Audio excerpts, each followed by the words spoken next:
Hey, what's up guys? I'm Torvolders, and today I want to talk about these little guys right here, extraction nodes and extra loot in the Abyss. Questions about these pop up quite a bit. People asking about if they're worth it, should I try and go for it? And I'm making this video today to talk about that and explain to you what my stance on it, how you can go about that, and what to watch out for while you're trying to go for these extraction nodes. If you don't want to watch the whole video and you want my simple answer on how I handle it, if you can go for them, go for it. Don't go out of your way to get them. Don't cause your death to get them. You got to be worrying about time and NPCs. But if you have the opportunity to snag one while you're flying around, go for it. But me personally, I don't specifically target and go after them. Your main objective in the Abyss, obviously, is to survive the 20-minute timer as well as all the NPCs and getting this loot cache right here, the Bioadaptive Cache. Bioadaptive Cache has all the loot, the skill books, blueprints, materials, surveys, all that good stuff, mutaplasmids, while the extraction nodes only drop these 3 items right here in various assortments. Of course, higher tiers will have increased amounts of loot compared to lower tiers in the extraction nodes, but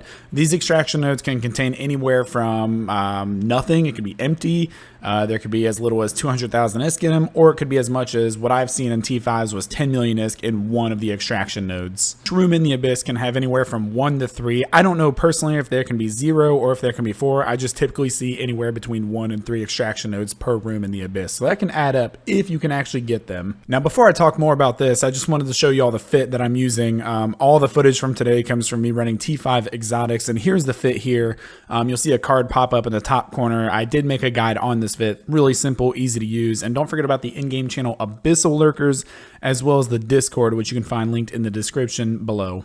It's really unrealistic to show every single scenario. There's so many different factors that come into play on whether you should get the extraction nodes or not. So that's up to you to determine once you get into the room and you see what's going on, you see where they are. Some things to consider before you go for an extraction node. Obviously, first things first, you got to make sure you can survive the NPCs that you're coming up against. So you don't want to be going for an extraction node if you're already struggling to pilot against whatever you're flying. Your main objective is to survive the actual encounter. Once you know that you can actually survive the encounter, you got to make sure that you're good with time. So you don't want to be flying after an extraction node that's 100 kilometers away, because you have to fly all the way there and then you still have to fly back to the gate. You don't want to waste that precious time. And that's one of the reasons why I kind of ignore these, is because I'd rather just burn through the rooms as quickly as possible and not have to fly all the way out of my way. But there is a trick you can use with a mobile tractor unit. I'll talk about that later. Other factor to take into consideration is environmental obstructions. These obstructions could be clouds, towers, they could even be rocks.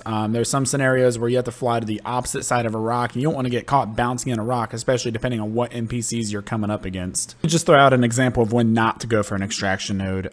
Say you're in a blue cloud, or you're going to fly through a blue cloud, and Charybdis Tyrannos is 60 kilometers away, sitting there right under a tracking tower, and there is an extraction node behind her. You don't want to fly directly at her to get to that extraction node. It'd probably be a safe bet, honestly, just to leave that extraction node, don't even go for it. But if you really want to go for that extraction node, obviously keep that angular velocity up, fly at an angle, get over there towards it, because that wreck and shot from Karen will happen with the blue cloud and the tower. Obviously, that's just one out of a couple hundred different possibilities, but there's a good example to explain it to you. Another example I can think of, if you're, say there's an extraction node that's like 90 kilometers away and there's a lot of NPCs that web, you probably might not want to go after the extraction node if you're in an afterburner fit, because you're going to be going really slow and then you got to fly all the way back to the gate. And in my opinion, you're better to just burn through, stay away, and just make sure you're safe and can get out of there and not waste all that time going all that way. All right, now for that little trick that I mentioned earlier. Obviously, Gilas are the popular choice for the Abyss, and quite a few people, a lot of people do this. So you have 4 missile slots. People will put a heavy missile launcher as the 4th instead of using 4 rapid lights, because with the heavy missile launcher, you can see here, I've got 63 kilometer range over the typical 32 kilometer range that the rapid light missiles have. I think it's about 40 with faction, but it gives you a little bit extra distance, and people use these in conjunction with a mobile tractor unit. So they'll fly to the gate, stay around the gate, and try and hit the extraction nodes, and have the mobile tractor unit pull the stuff in.